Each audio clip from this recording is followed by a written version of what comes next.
प्रेम पुंज वरधन कारण व्रजराज कुंवर पिया।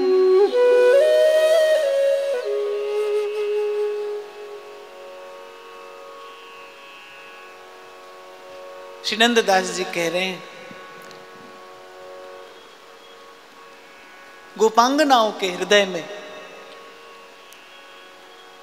स्फुरित उस दिव्य प्रेम, प्रगाढ़ प्रीति, उस निष्कपट अनुराग की अभिवृद्धि के लिए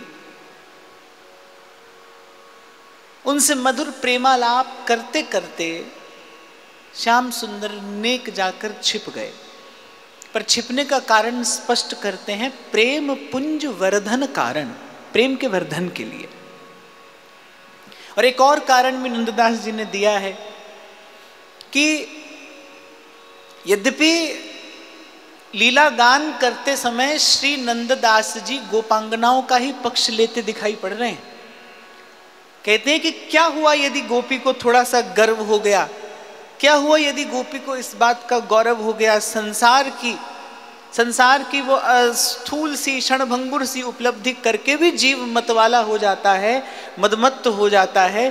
फिर गोपियों को तो रसिक शेखर श्याम सुंदर प्राप्त हो गए हैं, उनके सौभाग्य की सीमा का तो क्या कहना, और प्राप्त भी कैसे हुए हैं, प्रियतम आधीन हो गए हैं उनके। जब श्री ठाकुर जी ने इस रास रस का विस्तार करना आरंभ किया, प्रथम अध्याय में हमने श्रवण किया, दर्शन किया कि जैसे ही गोपांगनाएं आई तो सबसे पहले श्री ठाकुर जी ने स्वागत किया, सत्कार किया। इतने आतुर हैं श्याम सुंदर गोपांगनाओं का दर्शन करने के लिए, इन प्रेम पूरित गोपियों का दर्शन करने के लिए, कि पहले तो उनका स्वागत किया और उनकी नूपुर धुनी सुनकर मानो सिमटकर कानों में आ गए। और फिर जब गोपांगनाओं को अपने सन्मुख देखा, फिर जैसे सब सिमटकर उनके कमल नयन के नैनों में आ गया हो और हर्षित हो रहे हैं, आनंदित हो रहे हैं गोपियों के सुख को देखकर। और फिर थोड़ा ठोक पीट कर उनको देख लिया कि क्या ये अब रास रस के लिए प्रस्तुत हैं, क्या इनके हृदय का पात्र तैयार है, कि इनके मन में अब मेरे अतिरिक्त कहीं कोई और भावना तो शेष नहीं है, और कहीं और भावना से संसार की किसी भावना का अर्थ नहीं लेना चाहिए। माने धर्म कर्म के प्रति भी कभी कोई और रुचि तो नहीं रह गई है। देखो ध्रुवदास जी ने कहा है, रहन देत नहीं और रस, यह प्रेम की टेक। रहन देत नहीं और रस। आपने और मैंने यहां पर भक्ति के विभिन्न भावों की चर्चा की। शांत है, दास्य है, सख्य है, वात्सल्य है, फिर ये माधुर्य है, और फिर उसके बाद परमोज्वल श्रृंगार रस है। और यद्यपि सब भावों से भजनीय एक भगवान है। और मैं तो बार बार आपसे कहता हूं कि छोटा या बड़ा कोई नहीं है, न्यूनाधिक कोई नहीं है। जो जिस भाव से प्रभु का भजन करता है उसको प्रभु उसी भाव से उत्तर भी देते हैं। पर यहाँ एक भेद दिखाई पड़ता है, और भेद भी कहना ठीक नहीं है, भाव की प्रगाढ़ता कह लीजिए या प्रभु पर अपना अधिकार कह लीजिए। कि जैसे गोस्वामी तुलसीदास जी, वो सबका यश गाते हैं। श्री गोस्वामी तुलसीदास जी ने अपनी वाणी में, क्योंकि वो दास्य भाव के आचार्य हैं, उनका प्रभु के प्रति स्वामी भाव है, वो प्रभु के चरणों के सेवक हैं, वो सब में प्रभु की सत्ता का दर्शन करते हुए वो सबका यश गाते हैं। वो अन्य देवी देवताओं को भी प्रणाम करते हैं, वो अन्य देवी देवताओं को भी प्रणाम करते हैं। पर वही सूरदास हैं, उनका भाव थोड़ा बांका है। क्यों? क्योंकि उनके हृदय में सख्य रस है, और उनका भाव ऐसा बांका है कि सूरदास अनेक स्थानों पर आपको कहते सुनाई पड़ जाएंगे कि और देव सब रंग भिखारी और त्यागे बहु जु अनेरे, सूरदास प्रभु तुमरी कृपा ते पाए सुख जु घनेरे, जो हम भले बुरे सो तेरे। दोनों ही महापुरुष हैं, अपने अपने भावों से उसी एक सत्ता का भजन भी कर रहे हैं। लेकिन क्या है, गोस्वामी जी का दास्य है तो उनके भाव में वो विनम्रता है, वो सबको प्रणाम करते हैं। पर सूरदास जी का सख्य है, उनका प्रभु पर अधिकार है। जैसे अभी गोपांगनाओं ने कहा, जब श्री ठाकुर जी ने कहा लौट जाओ, इस समय आपका यहाँ आना उचित नहीं, तो गोपांगनाओं ने कहा अरे धर्म पालन का फल आप हैं, फल को पाकर फिर साधन की ओर कौन मुड़ता है, और क्यों मुड़ना चाहिए। और फिर गोपियाँ एक प्रकार से श्री ठाकुर जी को चेतावनी भी दे रही हैं कि यदि आज आपने हमसे लौट जाने को कहा तो यहीं आपके सन्मुख विराग्नि में अपने देह को भस्मीभूत करके आपके चरण कमलों का संस्पर्श पाकर पुनः उज्जीवित हो जाएंगी और फिर आपकी अधर सुधा का पान करेंगी। माने श्री ठाकुर जी को स्पष्ट कर रही हैं गोपांगनाएं कि अब जीवन और मृत्यु, आशा और विश्वास, शक्ति और भक्ति, सब कुछ केवल आप हैं, आप हैं, आप हैं। अब हमारे भीतर बाहर आपके अतिरिक्त कोई और नहीं है। और एक बड़ी सुंदर भावना का दर्शन श्री नंददास जी ने कराया था कि जब वेणु ध्वनि कान में पड़ी तो जब गोपांगनाएं बड़ी त्वरा में चली, बड़ी शीघ्रता में चली, जब श्रृंगार किया तो कोई आभूषण कहाँ और कोई आभूषण कहाँ धारण कर लिया, पर नंददास जी कह रहे श्री कृष्ण की ओर चलते ही वो सब आभूषण अपने अपने स्थान पर आ गए, वो यथास्थान शोभित होने लगे। अरे एक छोटा सा संदेश मैंने आपको दिया था, साधन कैसा भी हो, अगर लक्ष्य भगवान है तो सब कुछ यथास्थान हो जाएगा, सब कुछ यथा समय हो जाएगा। यदि आपका लक्ष्य भगवान है। एक फिलोसफर की एक पंक्ति मैंने पढ़ी थी, मुझे अच्छी लगी। उसने कहा you just fall in love, everything will fall in place.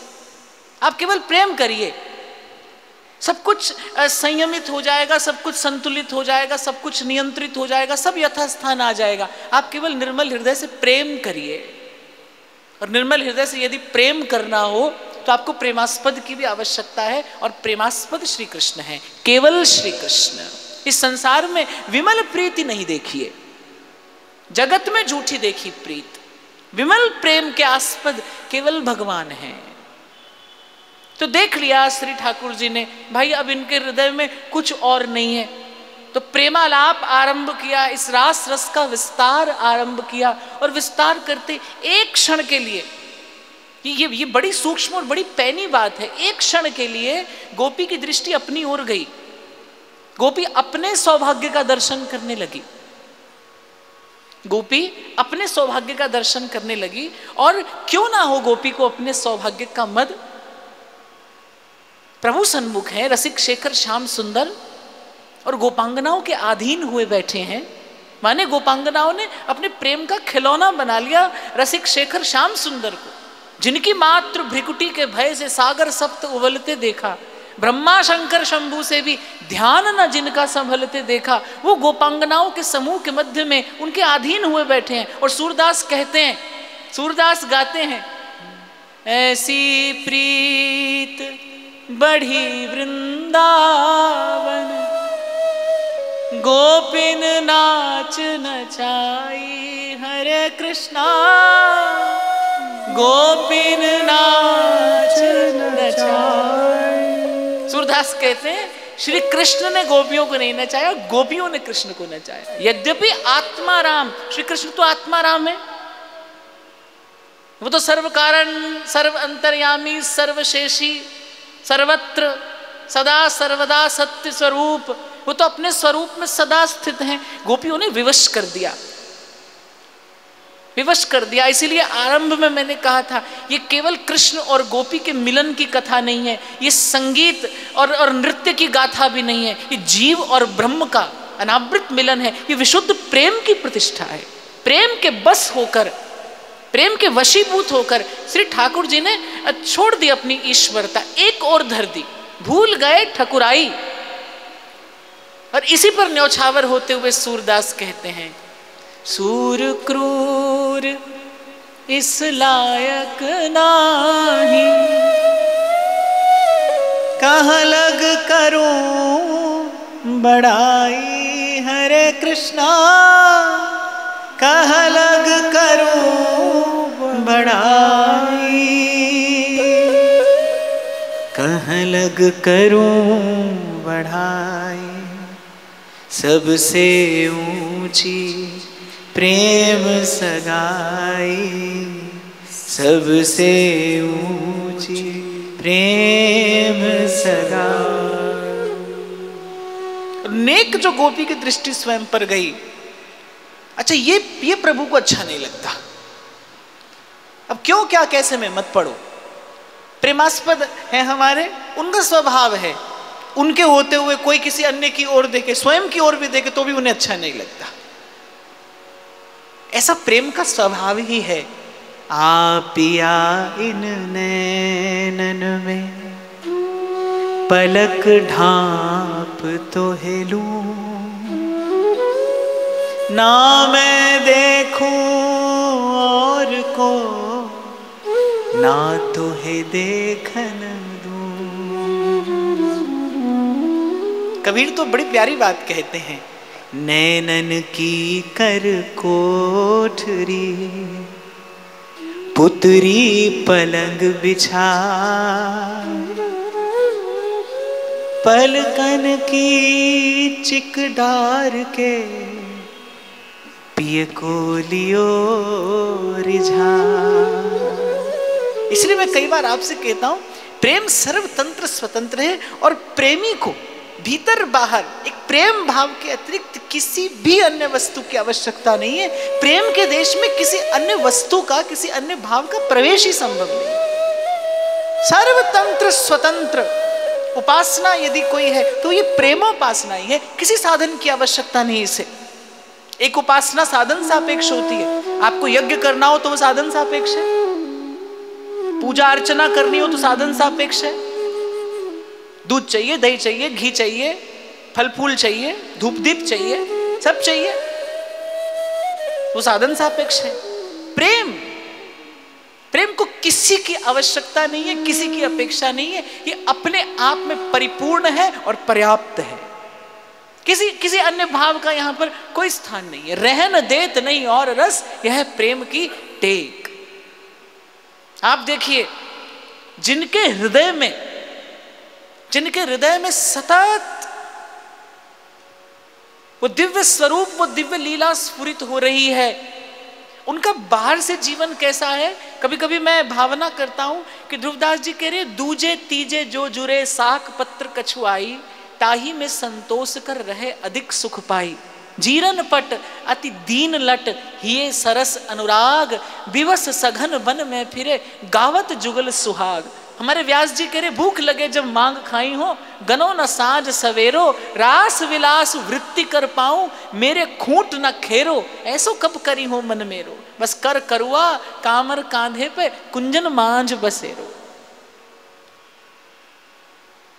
ये जो सुख है, ये जो निरपेक्षता है, ये जो सर्वविध स्वतंत्रता है, और मैं सबको समेट कर यदि एक शब्द कहूं, ये जो जीवन मुक्ति का सुख है, ये केवल प्रेम ही प्रदान कर सकता है।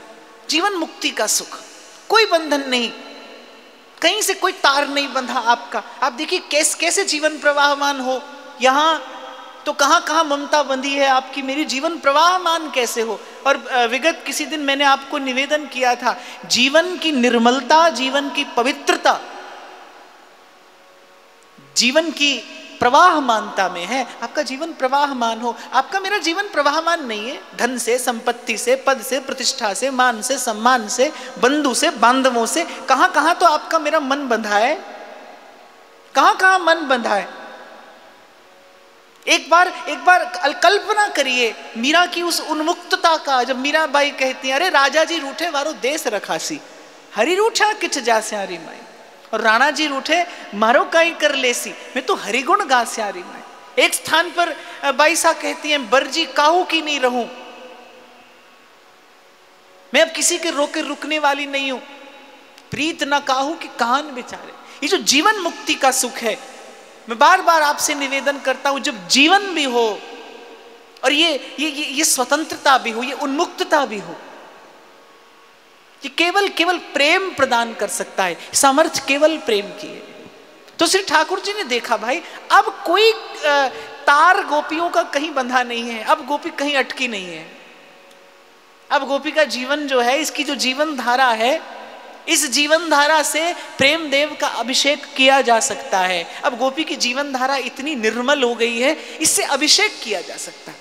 देवता का अभिषेक करने के लिए पवित्र जल की आवश्यकता होती है। आज तो परिस्थिति बदल गई। आज से कुछ समय पूर्व तक भी श्री जी के स्नान के लिए नित्य जल जो था वो जमुना जी से ही भरकर लाया जाता था। वो जो प्रवाहमान जल है ना, वो ध्यान से समझना इसे, वो जल जो बह रहा है वही पवित्र है। देवता का अभिषेक उसी से किया जा सकता है, प्रभु को उसी से स्नान कराया जा सकता है। तो जीवन भी जब प्रवाहमान है तभी निर्मल है, पवित्र है। प्रेम देव का अभिषेक उसी जीवन धारा से किया जाएगा जो निर्मल है, प्रवाहमान है, माने जो कहीं अटकी नहीं है, जो मनचित्त कहीं अटका नहीं है। क्योंकि जहां पर अटकन है वहां पर भटकन है। मन यदि अटका तो फिर भटकेगा, अपने अपने लक्ष्य से दूर होता चला जाएगा। इसीलिए प्रभु कहते हैं सबके ममता ताग बटो, मम पद मन ही बांध बरडो। तो गोपियों की थोड़ी दृष्टि स्वयं पर गई, अच्छा नहीं लगा श्री ठाकुर जी को।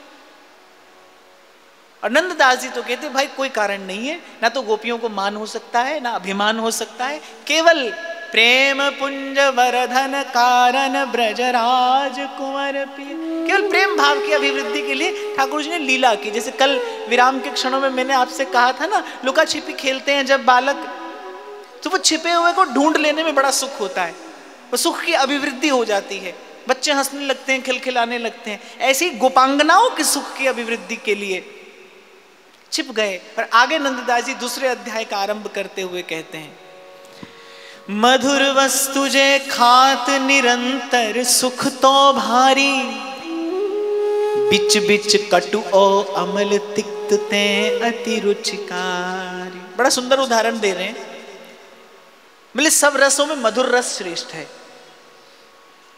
तृप्ति जो होती है वो मधुर रस से होती है। पूछिए कैसे? आप 56 भोग खा लो, लेकिन आपका मन होता है ना खाने के बाद थोड़ा सा मीठा खा लें, होता है ना ऐसा। सब खा लेने के बाद पेट भर गया, पर फिर भी आप कहते थोड़ा सा मीठा खा लें, क्योंकि जो तृप्ति है वो मधुर रस से है। और यहां भक्ति के भावों का भी संबंध है।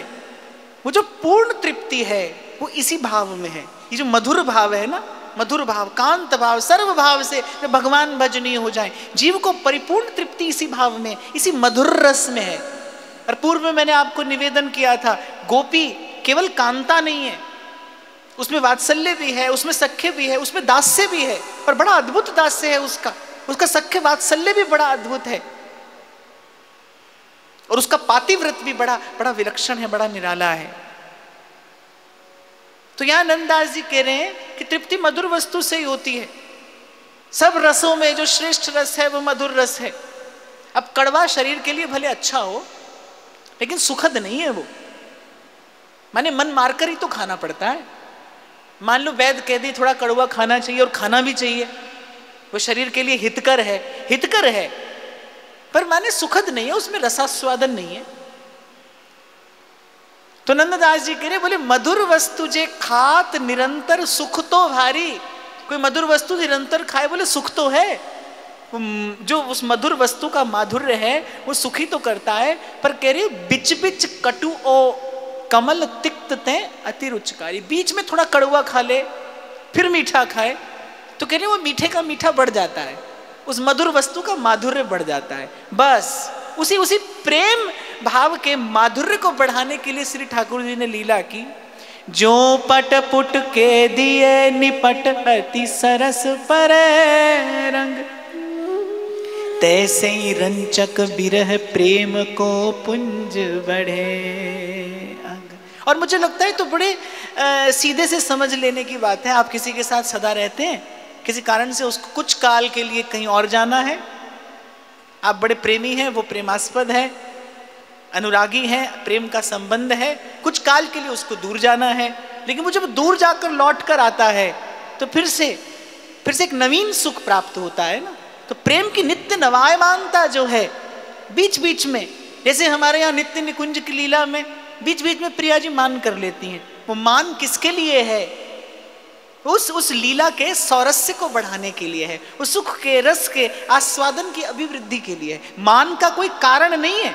ऐसे ही यहाँ श्री ठाकुर जी छिपने का कोई कारण नहीं है, एक ही कारण है कि उस प्रेम सुख की अभिवृद्धि हो जाए, वो सुख वो रस थोड़ा और बढ़ जाए। जिनके नैन निमेश ओट कोटिन जुग जाही, तिनके घर वन कुंज ओट दुख अगणित आ। पर नंददास जी कहते हैं जिन गोपांगनाओं को पलक की ओट भी सुहाती नहीं जब श्री कृष्ण सन्मुख होते हैं। श्रीमद् भागवत में तो श्लोक ही है, गोपी कहती है क्या ये विधाता मूर्ख है जिसने हमारी नेत्रों पर पलकें बना दी। शायद ये प्रीति की रीति जानता नहीं, शायद ये जानता नहीं कि जब प्रियतम सन्मुख हो तो ये पलक का झपकना कितना दुखदाई होता है। देखो आप और मैं कह सुन तो रहे हैं, पर वस्तुतः ये तो कोई प्रेमी हृदय, कोई सहृदय ही समझ सकता है कैसी गोपी की दशा है कि जब श्याम सुंदर सन्मुख हैं तो गोपी को वो पलक का झपकना बड़ा भारी दुखदाई लगता है। कोसती है गोपी विधाता को, विधना इन अखियान को सुख सिर जो ही ना। और वस्तुतः तो इसी को ही दर्शन कहते हैं, दर्शन तो यही है। तो नंददास जी कह रहे जिनके नैन निवेश ओट कोटिन जुग जाही, कोटि कोटि युगों के समान विरहानुभूति होती है जिन्हें पलक झपकने से। बोले वहां श्री ठाकुर जी किसी और कुंज में जाकर छिप गए तो गोपांगनाओं के हृदय की क्या दशा होगी, कैसी उनकी प्रेम विवलता। एक क्षण में परम व्याकुल हो गई गोपांगनाएं। नारद जी कहते हैं तद विस्मरणम परम व्याकुलतेति, ऐसा भक्त का लक्षण होता है। एक क्षण के लिए भगवान विस्मृत हो जाए तो वो परम व्याकुल हो जाए, प्राण पखेरु उड़ने को हो जाए। कुछ ऐसी ही दशा गोपांगनाओं की हो गई, विरह से आकुल व्याकुल। ठगी गई ब्रज बाल लाल गिरिधर पिय बिनयो, निधन महाधन पाए बहुरी फिर जाए खोए। गोपियों को लगा कि जैसे ठगी गई, जैसे छलिया ने ठग लिया हमें। पहले अर्धरात्रि के समय हमें बुलाया, हमें उस परम सुख का लोभ प्रदान किया, और फिर इस प्रकार बिना कुछ कहे बिना कुछ सुने और एकाएक हमारी दृष्टि से ओझल हो गए। और नंददास जी उदाहरण देते हैं कैसे जैसे किसी निर्धन को महाधन की प्राप्ति हो जाए और फिर वो धन खो जाए। जैसे लोक में किसी को बड़े पुरुषार्थ के बाद, कई प्रयास करने के बाद, दर दर पर जाकर नाक रगड़ने के बाद संतान की प्राप्ति हो। पहले बड़े प्रयास से मिले और फिर युवावस्था में विधाता उसे छीन ले, तो व्यक्ति विचार करता है तो इससे तो वही स्थिति अच्छी थी, कम से कम एक दुख तो था, अब तो अपार दुख है। पहले थोड़ा दुख था न होने का, वो जो मिलकर खोने का दुख है वो बड़ा अपार दुख है, वो पीड़ा बहुत दुस्सह है। तो गोपियों को वो दुस्सह पीड़ा प्राप्त हो रही है कि जैसे निर्धन को पहले महाधन की प्राप्ति हुई और फिर वो धन लूट लिया किसी ने, फिर वो धन खो गया। है गई बिरह बिकल सब पूछत द्रुम वेली बन, को जड़ को चैतन्य न जानत कछु बिरही। और गोपियों की भाव विवलता का दर्शन करते हुए नंददास जी कह रहे हैं स्पष्ट है कि गोपियों का देहाध्यास समाप्त हो गया है। वो जड़ चेतन सबसे श्याम सुंदर का, सबसे प्यारे कृष्ण का पता पूछती डोल रही हैं। चित चोर ने चित चुराया मेरा, अरे छलिया गया फिर भाज कहाँ। ब्रजमंडल के युवराज बिना, सुख का सब साज समाज कहाँ। अब और सुहाता नहीं कुछ भी, सखी लाग गई फिर लाज कहाँ। कोई दुखिया पे दया करके बता दो री ब्रिजराज कहाँ। बता दो री ब्रिजराज कहाँ। दर्द की मारी बन बन डोलू बैद मिलान की कोय, मीरा के प्रभु पीर मिटेगी, बैद सांवलिया हो एरी मैं तो दरस दीवानी, मेरो दर्द न जाने को। है गई बिरह बिकल सब पूछत द्रुम बेली बन, लता द्रुम बेली वल्लरियों से श्याम सुंदर का पता पूछ रही हैं। और को जड़ को चैतन्य न जानत कछु बिरही तन, और वो बिरहातुर आकुल व्याकुल दशा उन गोपांगनाओं की, जड़ चेतन उनको ये भी बोध नहीं रहा कि वस्तु जड़ है या चैतन्य है। सबसे केवल श्याम सुंदर का पता पूछती डोल रही है। कोई दुखिया पे दया करके बता दूरी ब्रिजराज कहाँ, बता दूरी ब्रिजराज कहाँ। रोती है क्यों? सुना तुम हो दीनों की आहो के आशिक, सुना तुम हो दीनों की आहो के आशिक, हमें अपनी आहों का, हमें अपनी आहों का असर देखना है। कन्हैया तुम्हें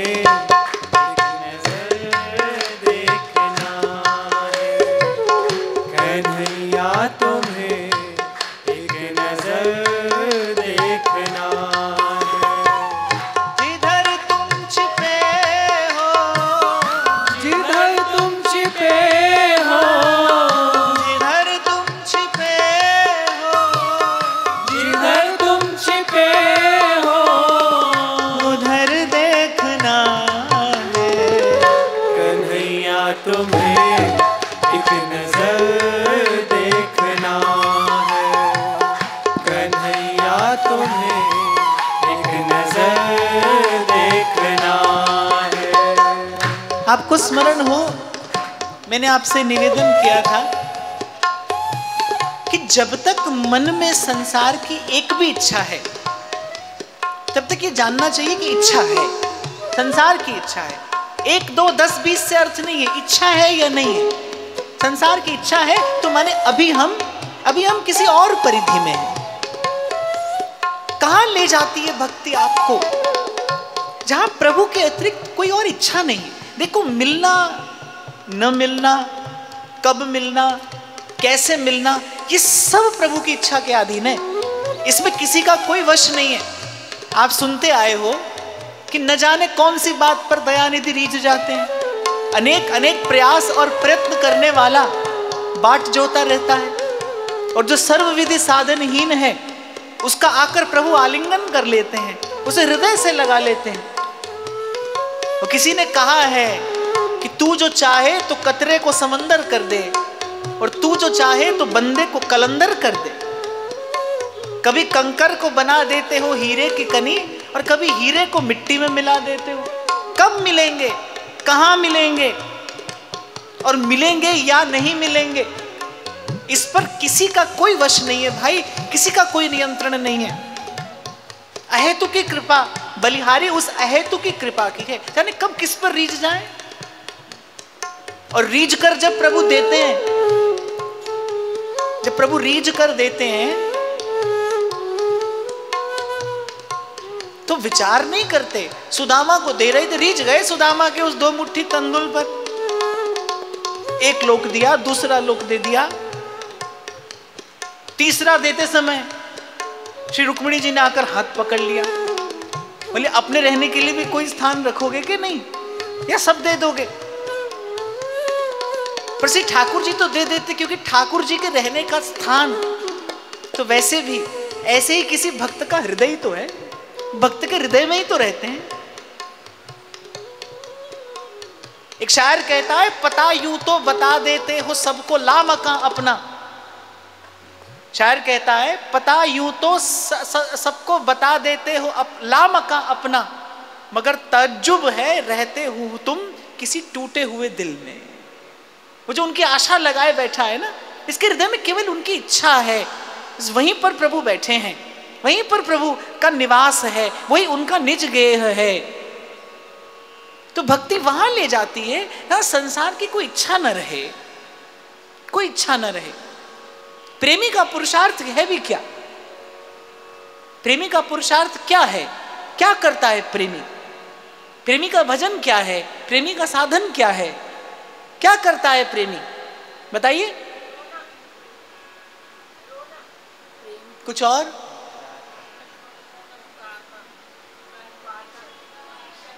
प्रतीक्षा। प्रेमी का पुरुषार्थ है प्रतीक्षा। बस बाट जो होता है वो मन में विश्वास का दीप जलाकर, फिर माया की प्रबल पवन बहती है, वो उसके हृदय में जलते उस विश्वास दीप को बुझाने का प्रयास करती है, पर वो गुरुजनों के, संतों के वचनों में श्रद्धा और विश्वास रख के उस दीप को बुझने नहीं देता, उस दीप को बुझने नहीं देता, बस लेकिन केवल प्रतीक्षा करता है। और एक छोटी सी बात कहकर मैं आगे बढ़ूंगा कि कोई भी साधन असफल हो सकता है भाई, कोई संशय नहीं है इसमें।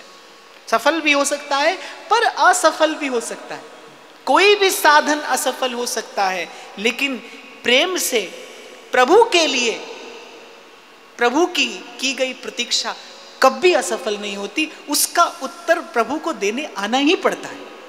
अवश्य प्रभु उत्तर देते हैं यदि कोई प्रतीक्षा करे तो। बस गुरुजनों के वचनों का विश्वास रखे, कोई आशा लगाए रहे, कोई बाट जोता रहे। पंथ निहारो डगर बुहारो और भी मार्ग जो। वो पंथ निहारता है और डगर बुहारता रहता है नित्य प्रति, नित्य प्रति। ये जो सत्संग, साधन, सेवा, स्मरण जो भी आप और मैं कर रहे हैं, ये वस्तुतः डगर बुहारना ही है। इसी डगर से प्रभु को होकर आना है। हम संसार में रहते हैं, व्यवहार में रहते हैं, विकारों की धूल आती है बार बार। अच्छा, कभी कभी तो हल्की फुल्की आती है, कभी कभी आंधी आती है, धूल धूसरित हो जाता है मार्ग। मार्ग बुहारते रहना पड़ता है, झाड़ते रहना पड़ता है। ये जो सत्संग है, ये बस वो मार्ग को बुहारना ही है। लेकिन प्रेमी का साधन एक है भाई, प्रतीक्षा। वो प्रतीक्षा करता है, आशा लगाए रहता है। कितनी सुंदर बात हमारे महाप्रभु कहते हैं, आशास्य दास्यम वृषभानुजाया स्थिरे समध्यास्य च भान। आशा लगाकर बैठे हैं हम। और आशा भी क्यों है? उबारा था जिस कर से गीध और गज को। आपने पतितों का बहुत उद्धार किया है, इसलिए हमको भी आशा है। हमको बहुत आशा है। और आशा क्यों है? आपके स्वभाव को देखकर आशा है। सूरदास तो लड़ झगड़ भी पड़ते हैं कभी कभी। कहते अजामील गीध व्याध इनमें कहो कौन साध। बोले प्रभु बताइए इनमें कौन साधु था? आप हमसे साधुता की अपेक्षा लगाए बैठे हैं, हम इसलिए आपके द्वार पर नहीं आए। अरे सत्कर्म करते तो अपने सत्कर्मों के बरी भव सिंधु से पार हो जाते, पर हम तो खोटे हैं। सूरदास तो कहते निपट निगोड़ो। निपट बोले 100% सबे अंग गुणहीन हो और ताको जतन न कोई। और यहाँ सूरदास तो यहाँ तक भी कह देते हैं, बोले ना मैंने कुछ है किया, मैंने अब तक भी कुछ नहीं किया। और प्रभु आगे भी कोई आशा मत लगाइएगा हमसे, ना मैं करने योग्य, मैं करने योग्य भी नहीं हूं, पर दास तिहारो, पर हूं आपका, हूं आपका। मुझे आशा आपसे है।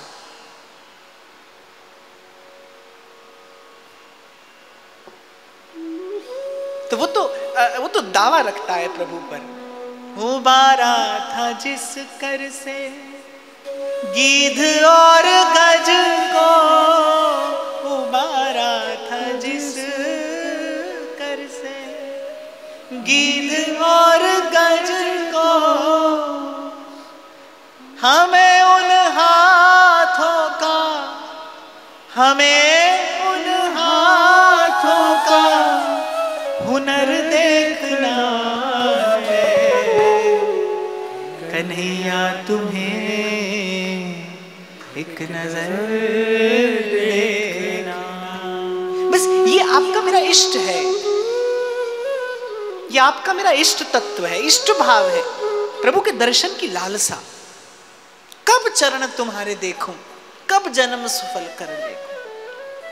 महाप्रभु सुधा निधि में पदे पदे, कब आपकी ऐसी सेवा करूं, कब आपके चरणों में नूपुर पहनाऊं, कब आपके कपोल कमलों पर पत्रावली रचना करूं, कब आपका वेणी गुंथन करूं, कब आपको सुंदर शैया पर पोढ़ाऊं, कब आपको सुस्वादु मधुर व्यंजन भोग लगाऊं, कब कब कब। ये क्या है? लालसा ही तो है।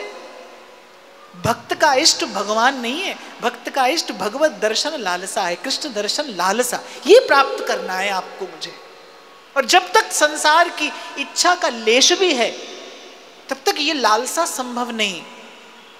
पर ये बात सुनकर घबराने की आवश्यकता नहीं है, ये बात सुनकर घबराने की आवश्यकता नहीं है। एक सुविधा दी है प्रभु ने, एक सुविधा दी है प्रभु ने, और वो सुविधा क्या है? वो सुविधा ये है कि प्रभु ये नहीं कहते कि निर्मल होकर आइए, प्रभु ये कहते सच्चे होकर आइए। ठाकुर जी ये नहीं कहते आपसे कि आप निर्मल होकर आइए। यदि ठाकुर जी निर्मल होकर आने को कहें फिर तो कोई उनके योग्य कभी हो ही नहीं सकता, जीव नहीं हो सकता, स्वभावतः वो दुष्टा। प्रभु कह रहे जैसे हो वैसे आ जाओ। जैसे सूरदास कह रहे जो हम भले बुरे सो तेरे, वैसे आ जाओ और किसी अन्य की आशा का त्याग करके आ जाओ, किसी अन्य की आशा मत रखिए। अर्जुन से कहा ना भगवान ने, अहम त्वा सर्व पापेभ्यो मोक्षयिष्यामि मा शुच। तू डर मत, तू मेरी शरण में आ, मैं तुझे सब पापों से मुक्त कर दूंगा, तुझे भयभीत होने की आवश्यकता नहीं है। कितना बल प्रदान कर रहे हैं प्रभु, ये सुविधा यहां पर उपलब्ध है भाई। किसी अन्य मार्ग पर यह सुविधा उपलब्ध नहीं है। ज्ञान के मार्ग पर जो चलता हो उससे भूल हो जाए, उसका पतन हो जाता है, वो पतच्युत हो जाता है। और किसी देवी देवता की उपासना में थोड़ी भूल हो जाए दंड मिलता है। अरे यज्ञ करते हुए मंत्रोच्चारण यदि कुछ अनुचित हो जाए तो उसका परिणाम बिल्कुल विपरीत आता है। पुराणों में भरी पड़ी है ऐसी ऐसी कथाएं। भक्ति है, कितनी भी भूल हो अवगुण करे समुद्र सम, गिनत ना अपनो जान, राई के सम भजन को मानत मेरु समान। यहां पर यह सुविधा है। तभी तो भक्त कहता है, अगर नाथ देखोगे जो अवगुण हमारे, तो हम कैसे भव से लगेंगे किनारे। तो प्रभु इस ओर मत देखिए, आप अपनी ओर देखिए। तभी सूरदास जी ने कहा, अजामिल गीध व्याध इनमें कहो कौन साध, पंछी को पद पढ़ात गणिका सितार। सूरदास जी ने कहा हम भी उसी पंक्ति में खड़े हैं, हमें उन हाथों का हुनर देखना है। पर ये सब निवेदन करने का मेरा तात्पर्य ये है कि आपका मेरा लक्ष्य क्या है? आपका मेरा लक्ष्य प्रभु का दर्शन नहीं, प्रभु के दर्शन की लालसा को प्राप्त करना है। क्षमा करना, पर आपको और मुझे स्वीकार करना पड़ेगा, अभी प्रभु के दर्शन की इच्छा कहाँ है? अभी तो संसार अच्छा लगता है और बहुत अच्छा लगता है। अच्छी वस्तु अच्छी लगती है, बुरी वस्तु बुरी लगती है। अपनी सुख सुविधा, अपनी साधन संपत्ति, सभी का तो ध्यान है। इन सब के मध्य में ये कृष्ण दर्शन लालसा कैसे रह सकती है? हाँ, पर साथ ही मैंने आपको ये कहा घबराना नहीं। आज हम जहां भी खड़े हों बस यहीं से चलना आरंभ करना है प्रभु की ओर। है गई विरह विकल सब पूछत द्रुम वेली बन, को जड़ को चैतन्य न जानत कछु बिरही जन। हे मालती हे जाति जूथ जे सुनिहित दे चित, मान हरन मन हरन लाल गिरधरन लखेत। मालती की उस सुफलित झूलती लता को देखकर गोपी कहती है, तू बड़े आनंद में झूल रही है, तूने अवश्य गिरधर लाल को यहाँ से जाते देखा है, तूने अवश्य श्याम सुंदर का दर्शन किया है। हे केतकी इतते चितए कितहूँ पियरू से, कै नंद नंदन मंद मुसक तुमरे मन मुँह से। अरे केतकी, श्याम सुंदर हमसे रूठ गए हैं। केतकी की लता से गोपी कहती, अरे केतकी, ये श्याम सुंदर हमसे कहीं रूठ कर चले गए हैं। कै नंद नंदन मंद मुसक तुमरे मन मुँह से, और कहीं ऐसा तो नहीं तेरी ओर भी उन्होंने मंद मुस्कुराकर देखा हो?